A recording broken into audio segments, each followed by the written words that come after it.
Hello friends, मैं हूं सन्मय प्रकाश और आपका स्वागत है यूट्यूब चैनल सरकारी जॉब न्यूज़ में। तो इस करंट फोर्स वीडियो में कई महत्वपूर्ण टॉपिक है जो देख रहे हैं आप, तो इन सब के बारे में जानेंगे। काफ़ी इंपॉर्टेंट है आपके एग्जामिनेशंस के लिए, चर्चा करेंगे। ओके, और एक और ख़ास बात कि नोबेल प्राइज़ का टोटल समरी यहीं पर दे रहे हैं हम इसी वीडियो में।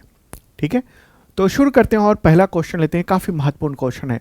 भारत की पहली समुद्री विद्युत लिंक परियोजना किन दो जगहों पर होगी जिसके लिए 31,000 करोड़ रुपए का प्रस्ताव बना है? आंसर क्या होगा इसका? अंडमान पारादीप।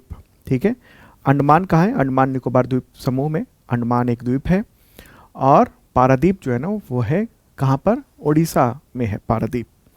ओके, तो ये जो प्रोजेक्ट है ना ये तैयार किया है केंद्रीय विद्युत प्राधिकरण ने, CEA ने, और ये देख रहे हैं 31,000 करोड़ रुपए का है। द हिंदू के बिजनेस लाइन में ये खबर प्रकाशित हुई है। तो भारत का ऐसा पहला ये प्रोजेक्ट होने जा रहा है जो कि समुद्र में बिजली का केबल बना स्थापित किया जाएगा, लगाया जाएगा।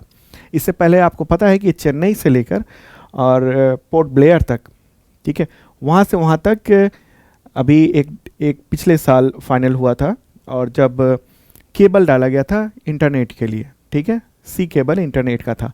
लेकिन यहाँ एक नई बात हो रही है, यहाँ बिजली का केबल डाला जा रहा है समुद्र के नीचे, ताकि हम अंडमान निकोबार द्वीप समूह पर जो है ना वो बिजली पहुंचा सकें।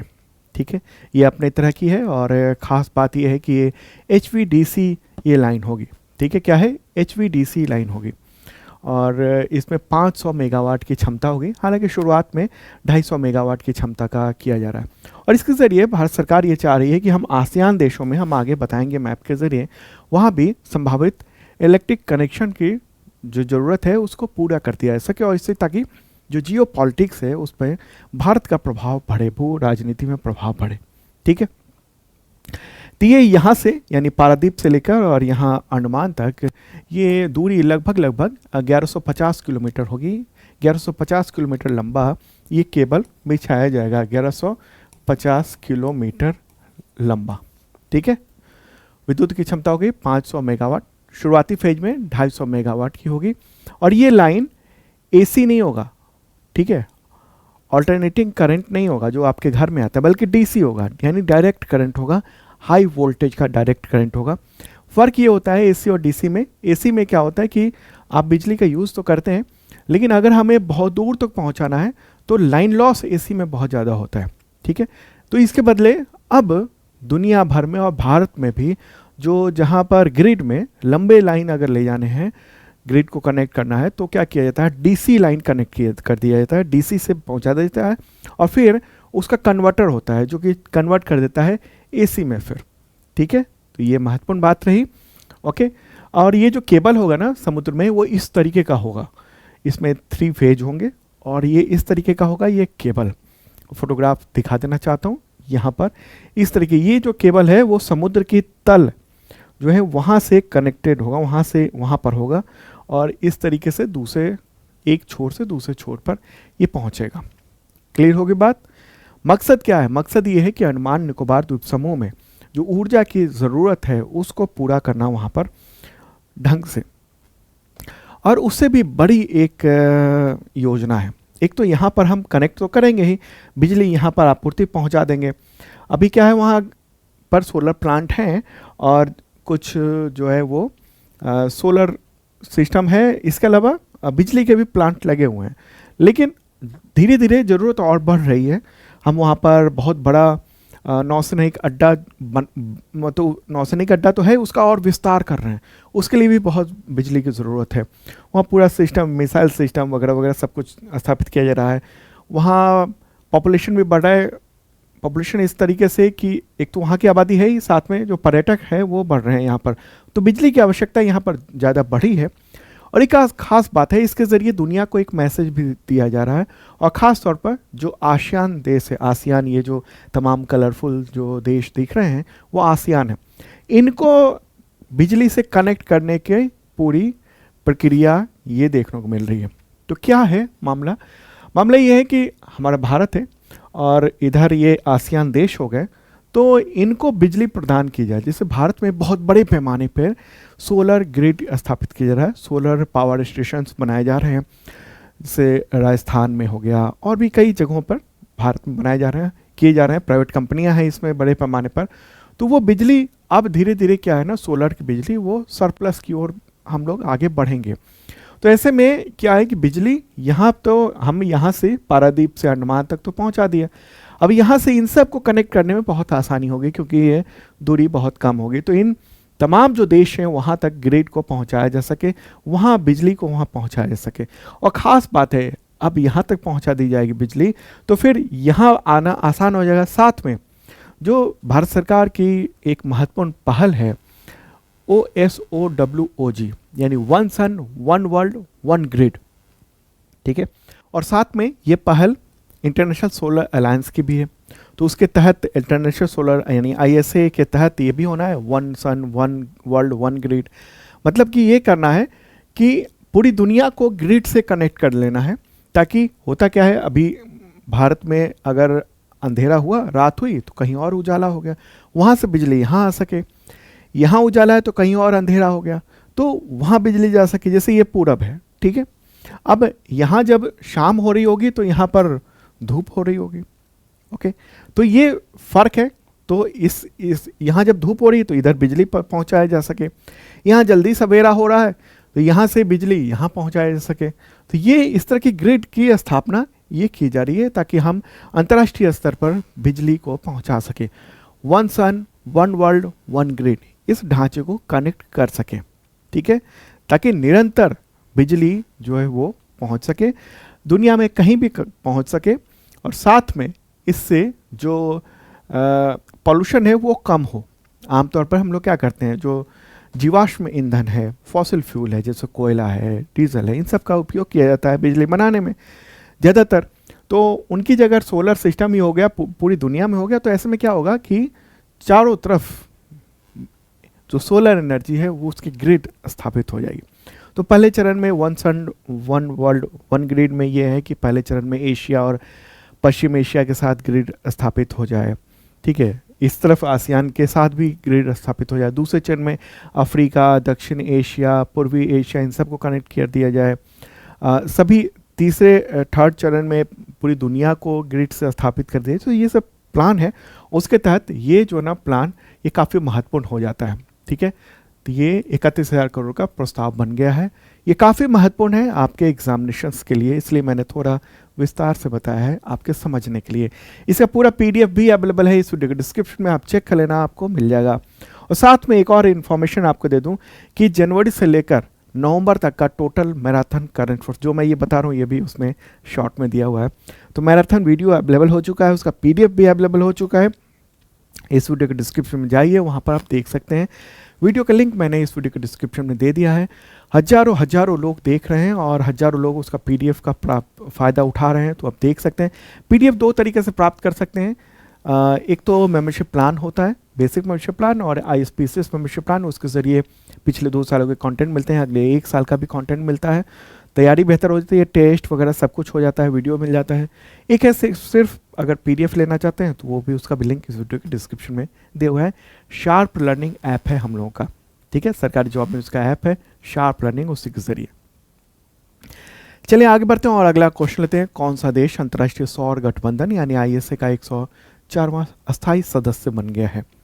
104th आंसर क्या होगा? आर्मेनिया, ठीक है, आर्मेनिया जो है ना वो 104वां अस्थायी सदस्य बन गया है।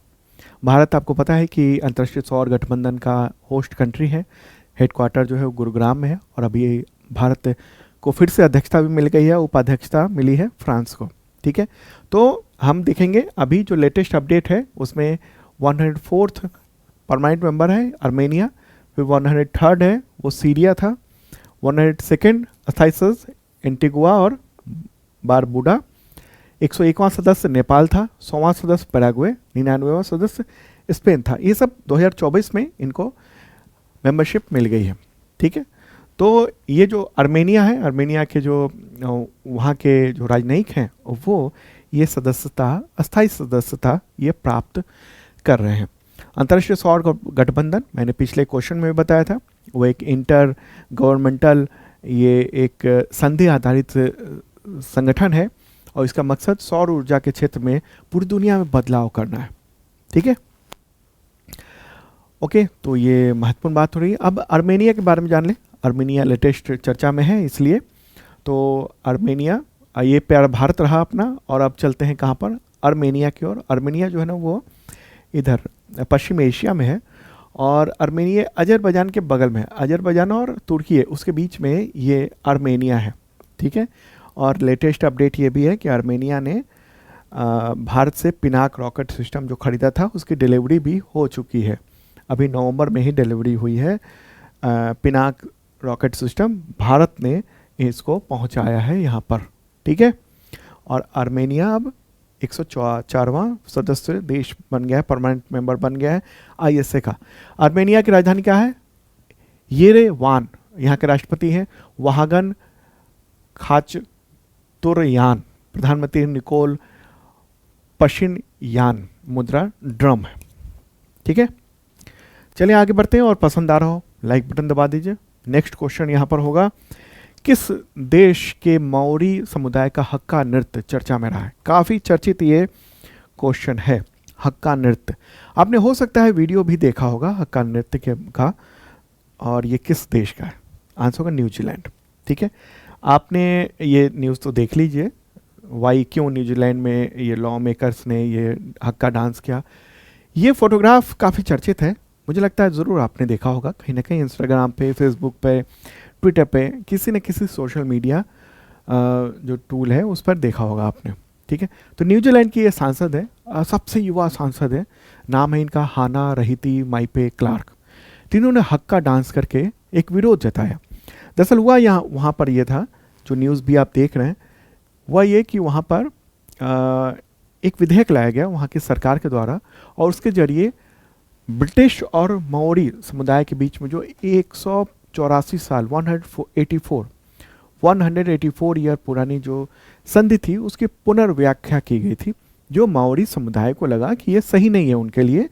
तो उन्हीं की जो उस समुदाय की एक सांसद, उन्होंने क्या किया, उस जो विधेयक है उसको फाड़ डाला, और फिर हक्का डांस करने लगी वहाँ पर। और वो जो डांस उन्होंने किया तो उससे पूरा संसद में, यहाँ तक कि दर्शक दीर्घा में भी जो लोग बैठे थे वो भी उसी भाववेश में डांस करने लगे। तो माओरी पहचान के लिए हक्का डांस है, और न्यूजीलैंड में माओरी जो जनजातीय समुदाय है माओरी, तो उसका गहरा सांस्कृतिक महत्व है उसके लिए ये हक्का डांस। ये जो ना युद्ध के मैदान में योद्धाओं द्वारा किया जाने वाला नृत्य है, और किसी अन्य जनजाति का स्वागत करने के लिए भी ये डांस किया जाता है। न्यूजीलैंड पर्यटन वेबसाइट के अनुसार हक्का शारीरिक कौशल का प्रदर्शन था, लेकिन सांस्कृतिक गौरव, शक्ति और एकता का भी प्रतीक था। ये आमतौर पर ये समूह में किया जाता है, जिसमें मतलब चेहरे का हाव भाव, हाथों की हरकत, पैरों से ताली बजाना, थपथपी की आवाज़ निकालना, ये सब इसमें शामिल है, ठीक है। तो ये इस तरीके का होता है। तो हक्का डांस काफ़ी चर्चित रहा है, इसलिए हो सकता है एग्जामिनेशन में क्वेश्चन आए, तो ध्यान रखिएगा आप। अब हम लोग देख लेते हैं क्या, न्यूजीलैंड को, क्योंकि न्यूजीलैंड की चर्चा हो रही है। ये प्यारा भारत है, और न्यूजीलैंड जो है ना वो प्रशांत महासागर क्षेत्र में हम देखेंगे उसको। तो ये यहाँ पर है, ये न्यूजीलैंड, ठीक है। ये दक्षिणी प्रशांत महासागर क्षेत्र में हम देख रहे हैं। इधर ऑस्ट्रेलिया है, इधर पापुआ न्यू गिनी है, सोलोमन आइलैंड से इस तरफ जो चर्चा में अभी रहा है, ठीक है। तो ये है, और इसकी जो राजधानी है वो वेलिंगटन है। क्या है? वेलिंगटन है। यहाँ के प्राइम मिनिस्टर हैं क्रिस्टोफर लक्सन। मुद्रा यहाँ पर चलती है, क्या चलती है मुद्रा? New Zealand dollar. जनसंख्या करीब 54 लाख है, ठीक है। तो एक इम्पॉर्टेंट ये देश है जिसकी चर्चा हुई। चलिए आगे बढ़ते हैं, अगला प्रश्न लेते हैं। भारतीय संविधान दिवस कब मनाया जाता है? आंसर होगा 26 नवंबर को, ठीक है। भारतीय संविधान दिवस, देखिए 26 नवंबर 1949 को 1949 में संविधान सभा ने भारत के संविधान को स्वीकार किया था, ठीक है। जबकि लागू कब हुआ था? 26 जनवरी 1950 को, जब हम गणतंत्र दिवस मनाते हैं। और संविधान दिवस कब मनाते हैं? जिस दिन को, यानी 26 नवंबर को संविधान सभा ने इसको स्वीकार कर लिया था, भारत के संविधान को। संविधान सभा ने इसको स्वीकार किया था 1949 में, ठीक है। तो 2015 में संविधान सभा घोषित कर दिया गया था, और हर साल 26 नवंबर को संविधान सभा मनाया जाता है।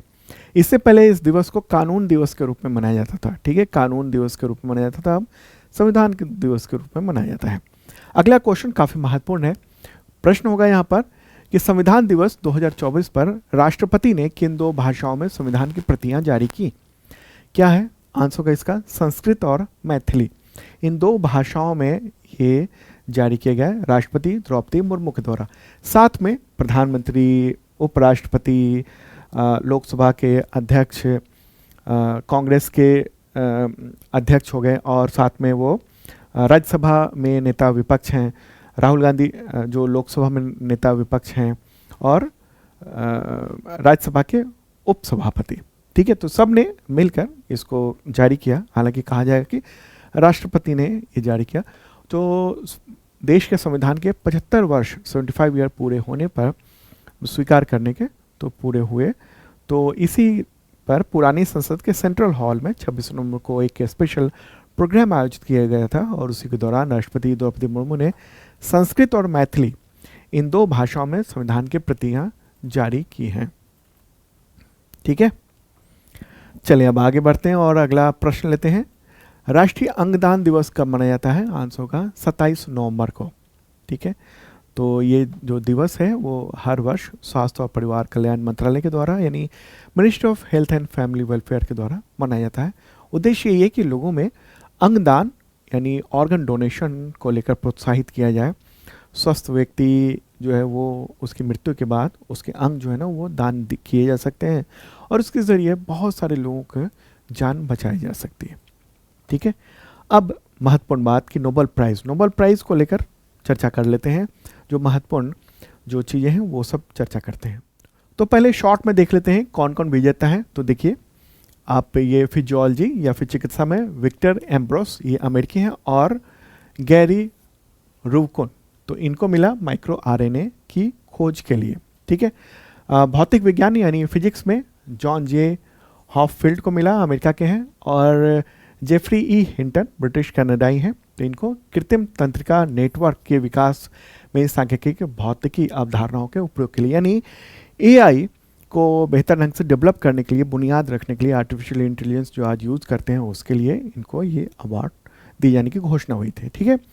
रसायन विज्ञान यानी केमिस्ट्री की बात करेंगे तो डेविड बेकर अमेरिका के हैं, टेमिस हस्बिस ये ब्रिटिश है, और जॉन एफ जम्पर यूएसए के हैं, ठीक है। तो इनको मिल रहा है, और ये डेविड बेकर को कंप्यूटेशनल प्रोटीन डिज़ाइन के लिए, और जबकि डेमिस और जॉन एम को प्रोटीन संरचना की भविष्यवाणी के लिए ये दिया जा रहा है। इसके जरिए ना बहुत सारी दवाओं के निर्माण में बहुत क्रांतिकारी बदलाव आए हैं, ठीक है। डिटेल में बताएंगे आगे हम, और ओके यहाँ संक्षेप में बता रहे हैं। साहित्य के क्षेत्र में किसको मिला है? हान कांग को मिला है, दक्षिण कोरियाई लेखक हैं, और उन्होंने जो काव्यात्मक जो गद्य लिखा उन्होंने, वो मानव जीवन की नाजुकता उसको उजागर करती है, इसलिए मिला है। पीस की बात करेंगे तो एक जापानी संगठन है निहोन हिडांक्यो, तो उसको मिला है परमाणु हथियार से मुक्त विश्व बनाने के प्रयास के लिए, और तमाम लोगों को जो गवाह थे, जो जापान में जो सेकेंड वर्ल्ड वॉर के समय परमाणु बम गिराया गया था अमेरिका के द्वारा, उससे जो नुकसान हुआ था, तो उसके बारे में जानकारी फैलाने के लिए ये जो है ना वो, और जागरूकता फैलाने के लिए ये अवार्ड के लिए चुना गया, ठीक है। अर्थशास्त्र, इसके लिए डेरॉन एस मोगलू, साइमन जॉनसन और जेम्स ए रॉबिन्सन, ये यूएसए के हैं। तो इनको मिला है कि संस्थाएं कैसे बनती हैं और समृद्धि को कैसे प्रभावित करती हैं, क्या क्या खतरे हैं संस्थाओं को, इन सब के बारे में बताया है, ठीक है, इसके लिए मिला। अब इन्हीं तमाम जो नोबेल प्राइज़ हैं इसको क्वेश्चन वे में देखते हैं, और फिर थोड़ा और डिटेल बताएंगे आपको, ताकि बेहतर ढंग से याद हो जाए, समझ में आ जाए। तो क्वेश्चन यहाँ पर होगा, मेडिसिन या फिजियोलॉजी के क्षेत्र में नोबेल प्राइज़ 2024 के विजेता का नाम बताएं। तो इसका आंसर क्या होगा? विक्टर एम्ब्रोस और गैरी रुवकोन, ये अमेरिकी वैज्ञानिक हैं, तो इनको दिया गया है। और फिजियोलॉजी का मतलब क्या हुआ? शरीर क्रिया विज्ञान, और मेडिसिन यानी चिकित्सा, तो इस क्षेत्र में ये अवार्ड दिया गया। और ये दोनों हैं विक्टर एम्ब्रोस और गैरी रुवकोन, ठीक है। देखिए नोबेल प्राइज़ 6 क्षेत्रों में दिया जाता है, जो मैंने पहले भी बताया था आपको। कौन कौन से? तो फिजियोलॉजी या मेडिसिन, इसके अलावा फिजिक्स, केमिस्ट्री, लिटरेचर, पीस और इकोनॉमिक्स, इन 6 क्षेत्रों में ये दिया जाता है अवार्ड। तो नोबेल प्राइज़ के बारे में बेसिक बात जान लीजिए। ये किन के नाम पर दिया जाता है? तो ये दिया जाता है अल्फ्रेड बर्नहार्ड नोबेल के नाम पर। ये वैज्ञानिक थे, इन्वेंटर थे, और उन्हीं की वसीयत के आधार पर ये दिया जाता है। 1901 से ये नोबेल प्राइज़ दिया जा रहा है। पहली बार 1901 में दिया गया था अल्फ्रेड नोबेल के नाम पर। आज 355 पेटेंट हैं, लेकिन लोग उनको ज़्यादातर डायनामाइट के इन्वेंटर की वजह से जानते हैं। तो इतना कुछ कमाया था उन्होंने, तो उन्होंने टोटल का टोटल रकम उन्होंने वसीयत बना दी थी कि हमारे नाम पर नोबेल प्राइज़ दिया जाए, और जो खास काम कर रहे हैं दुनिया में उनको ये अवार्ड दिया जाए। ठीक है, तो ये अवार्ड स्वीडन की राजधानी स्टॉकहोम में दिया जाता है। हालांकि पीस का जो अवार्ड है नोबेल प्राइज़, वो नॉर्वे में प्रदान किया जाता है। ठीक है, तो ये महत्वपूर्ण बात रही। अच्छा, नोबेल प्राइज़ जीतने वाले पहले भारतीय कौन थे? पहले भारतीय की बात हो रही है, रविन्द्रनाथ टैगोर। ठीक है, चलिए आगे बढ़ते हैं और अगला क्वेश्चन लेते हैं। मेडिसिन के क्षेत्र में किस उपलब्धि के लिए विक्टर एम्ब्रोस और गैरी रुवकन को नोबेल प्राइज़ 2024 के लिए चुना गया? तो इससे पहले क्वेश्चन था, अब ये आंसर, मतलब इससे पहले हमने विजेता का नाम बताए थे क्वेश्चन में, अब इसका आंसर क्या होगा? आंसर का माइक्रो आरएनए की खोज और पोस्ट ट्रांसक्रिप्शन जीन रेगुलेशन में इसकी भूमिका, इसके लिए ये अवार्ड इनको दिया गया है। मतलब क्रांतिकारी बदलाव हुआ है चिकित्सा के क्षेत्र में इनकी खोज की वजह से। देखिए, ये जो नोबेल प्राइज़ दिया जाता है, ये अभी के लेटेस्ट वैज्ञानिक खोज के लिए नहीं दिया जाता, बल्कि कई सालों पहले, 20 साल, 25 साल पहले, 30 साल पहले जो खोज हुई हैं उनके लिए दिया जाता है। तो इन्होंने ये खोज कब की थी? 1992 में की थी, 1992 में।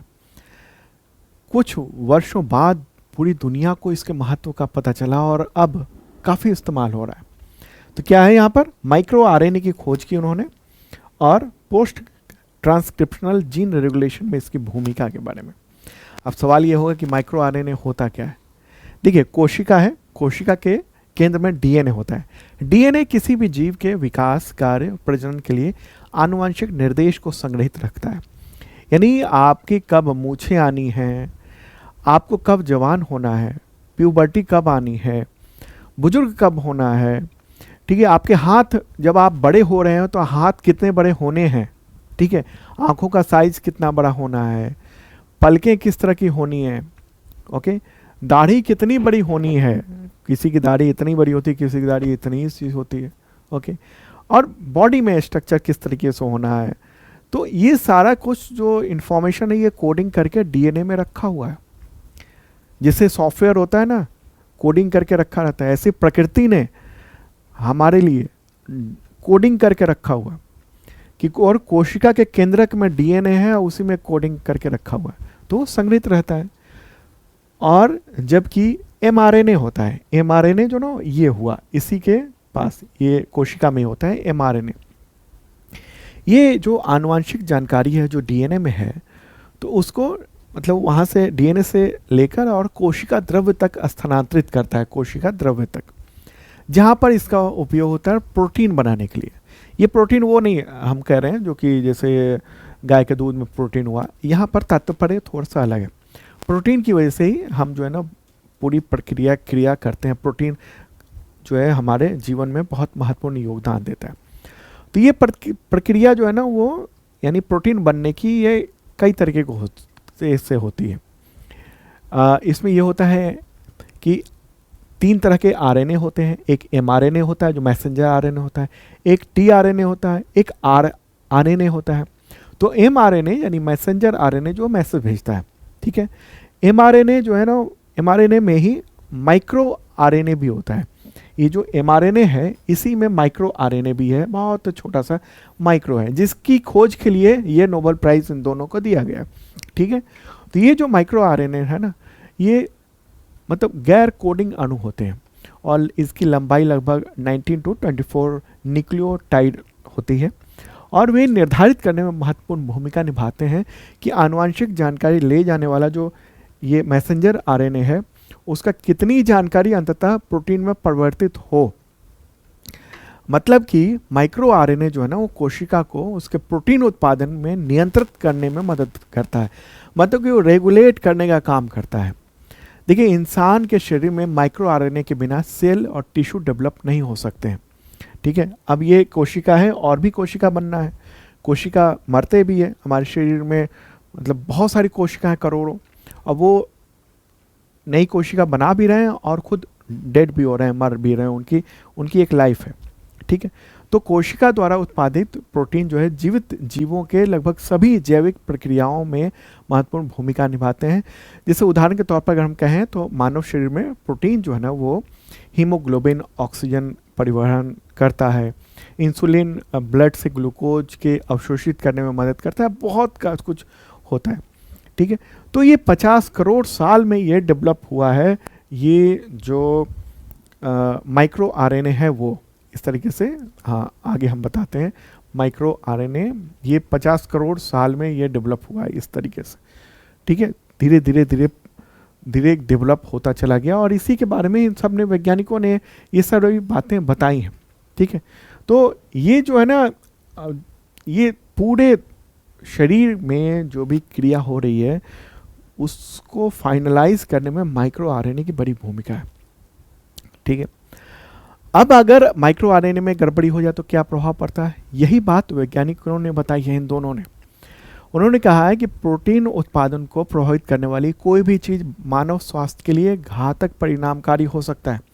जैसे माइक्रो आरएनए में अगर बदलाव हो गया, जैसे अब मैसेंजर आरएनए प्रोटीन बनाने के लिए मैसेज भेज रहा है, अगर माइक्रो आरएनए ना हो, ठीक है, तो क्या होगा कि अनियंत्रित रूप से कुछ चीज़ बनने लगेगा। माइक्रो आरएनए ही कहता है कि नहीं नहीं रोक दो, इतना ही काम होना है, इतना ही सा प्रोटीन बनना है, और उस फिर कोशिकाओं का निर्माण होना है तो उतना ही होना है।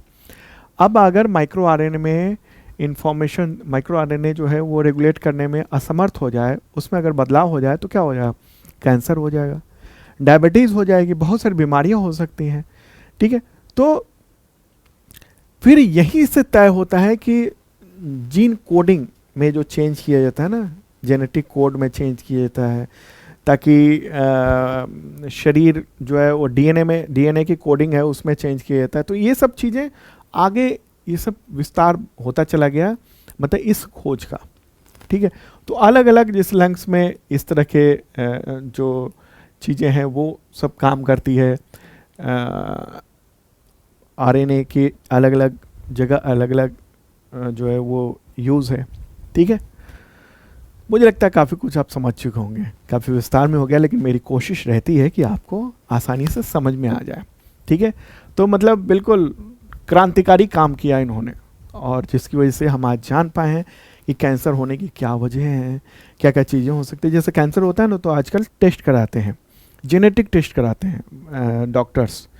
क्यों कराते हैं, क्योंकि उनको पता चला 1992 के बाद कि ये जो है वो माइक्रो आरएनए की वजह से के मैसेज गलत रेगुलेट करने की वजह से कैंसर हो जा रहा है।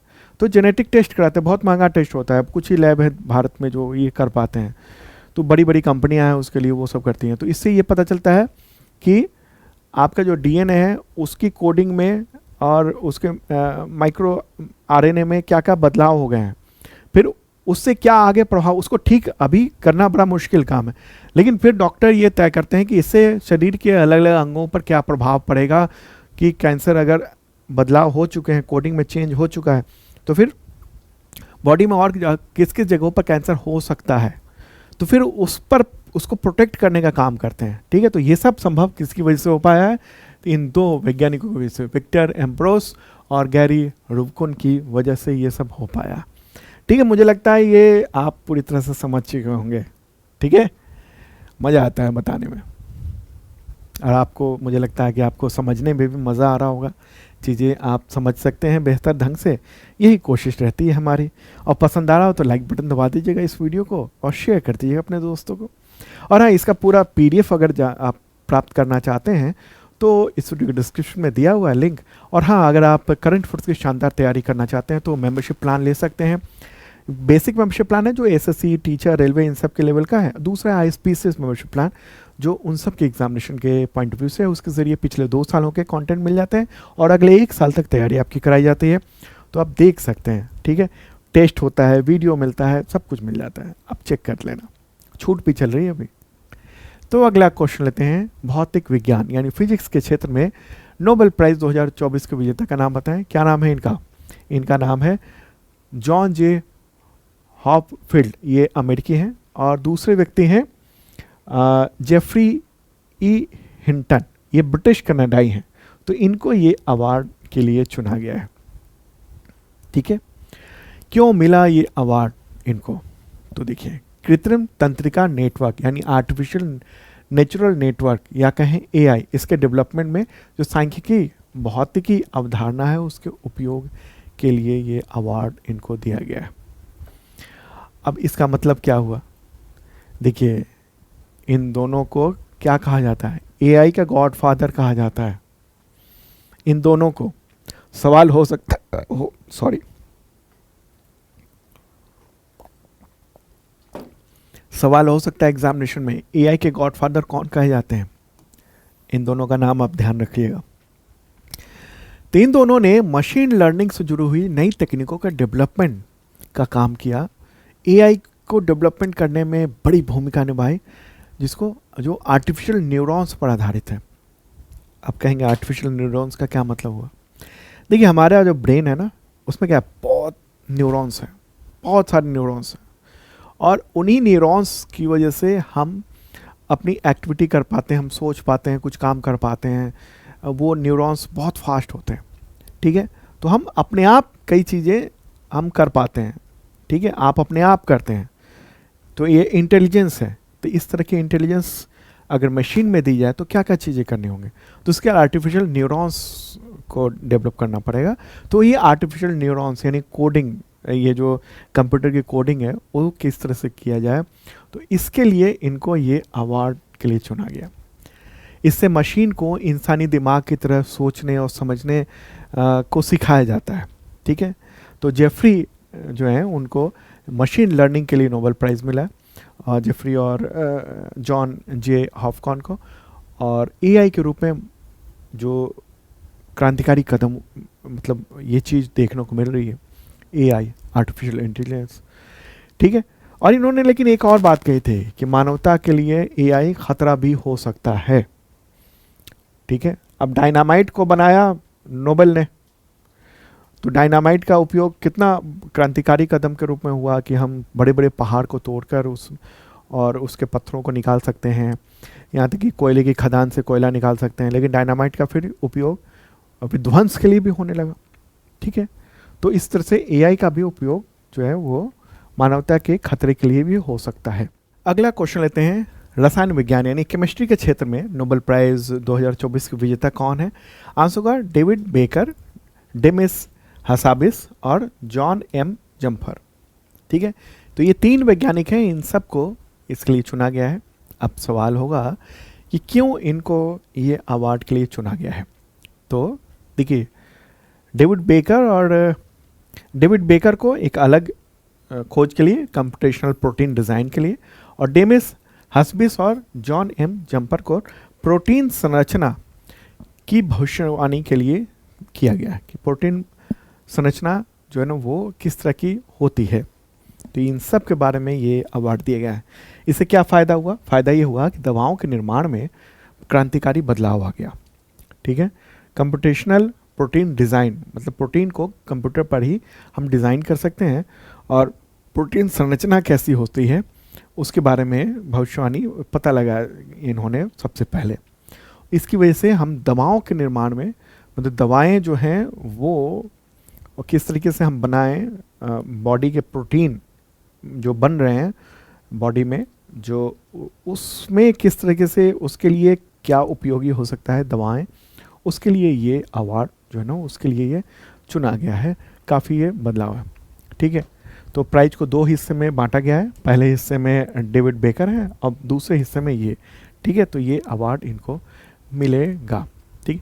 प्रोटीन डिज़ाइन एक तकनीक है, इसमें प्रोटीन की संरचना में बदलाव करके नए गुण वाले प्रोटीन तैयार किए जाते हैं, और इससे दवा और वैक्सीन बनाने में बहुत मदद मिलती है, ठीक है। तो ये इंपॉर्टेंट बात रही। चले आगे बढ़ते हैं, अगला क्वेश्चन लेते हैं।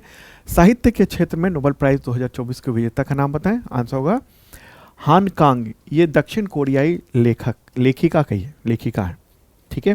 तो इनको ये अवार्ड के लिए चुना गया है। अब सवाल होगा क्यों मिला अवार्ड, तो उनकी गहन काव्यात्मक गद्य के लिए जो ऐतिहासिक आघातों का सामना करती है और मानव जीवन के नाजुकता को उजागर करती है। इसको बस इतना ही आप समझ लीजिए, ठीक है। उनकी कृतियां जो है जीवन और मृत्यु, शरीर, आत्मा, इन सब के बीच में जो नाजुक संतुलन है उसके बारे में बताती है, मानवीय स्थिति के बारे में बताती है, अंतर्दृष्टि प्रदान करती है कि शरीर और मन के बारे में, ठीक है। तो इसके लिए ये अवार्ड दिया गया है और हान कांग है, इनको ये अवार्ड दिया गया। अब आगे बढ़ते हैं, अगला क्वेश्चन। पीस यानी शांति के क्षेत्र में नोबेल प्राइज 2024 के विजेता कौन है, कौन सा संगठन है, संगठन का नाम बताना है। आंसर होगा इसका निहोन हिंडाक्यो, ठीक है, निहोन हिंडाक्यो ये है, इसे ये मिला है। क्यों मिला है भाई, तो परमाणु हथियारों से मुक्त विश्व बनाने के प्रयास के लिए और गवाहों के बयान के माध्यम से यह प्रदर्शित करने के लिए कि परमाणु हथियारों का प्रयोग कभी नहीं किया जाना चाहिए। अब गवाहों को कहाँ से लाए, आपको पता है कि अमेरिका ने सेकेंड वर्ल्ड वॉर के दौरान यूएसए ने जापान पर परमाणु बम गिराया था। कहाँ पर, जापान के 2 जगहों पर, ठीक है, नागासाकी और हिरोशिमा पर। तो उससे जो वहाँ नुकसान हुए, तो इन गवाहों को प्रदर्शित किया इस संगठन ने। ये संगठन जो है ना बनाया गया था इसी की वजह से, जो परमाणु हमला हुआ उसकी वजह से जो हालात वहाँ पैदा हुए। ये संगठन एक तरह से आंदोलन की तरह था, ठीक है।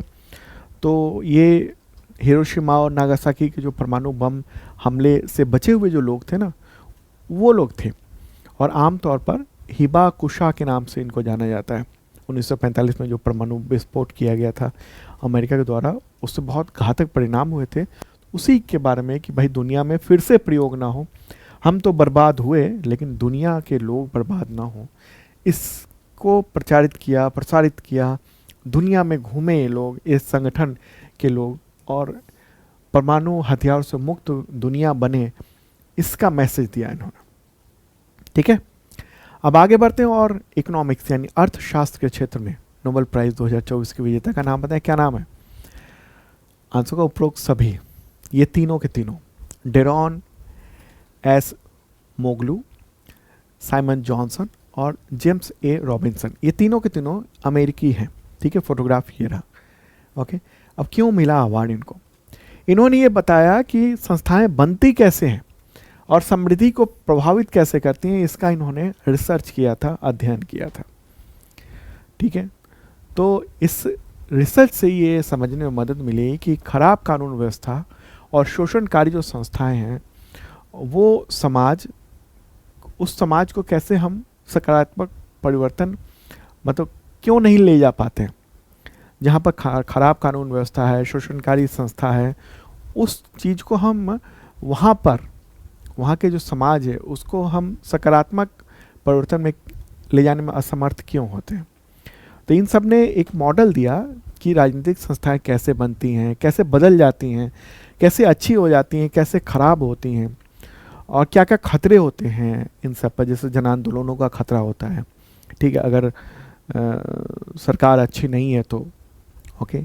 प्रतिबद्धता की समस्या होती है कि वादा कर दिया और उसके बाद फिर उस चीज़ को लागू करने में आप दिक्कत कर रहे हैं। तो ये सब चीज़ें, इन सब के बारे में बताया, इसलिए इकोनॉमिक्स का ये अवार्ड इन सबको दिया जा रहा है, ठीक है। चलिए आगे बढ़ते हैं और अगला क्वेश्चन लेते हैं। विश्व पर्यावरण संरक्षण दिवस कब मनाया जाता है। आंसर का 26 नवंबर को मनाया जाता है। ये दिवस पर्यावरण संतुलन को बनाए रखने, लोगों को पर्यावरण के प्रति जागरूक करने के लिए ये मनाया जाता है हर बार, ठीक है। और संयुक्त राष्ट्र के द्वारा ये घोषित है दिवस। तो दोस्तों ये था इंपॉर्टेंट करंट अफेयर्स आपके एग्जामिनेशन के लिए, और मेंबरशिप प्लान अवेलेबल है, आप ज्वाइन कर सकते हैं शार्प लर्निंग ऐप पर। उसके ज़रिए आपके करंट अफेयर्स तमाम एग्जामिनेशन की तैयारी शानदार हो जाएगी, क्योंकि बहुत ही महत्वपूर्ण हो गया है करंट अफेयर्स आपके एग्जामिनेशन के लिए। Okay, bye.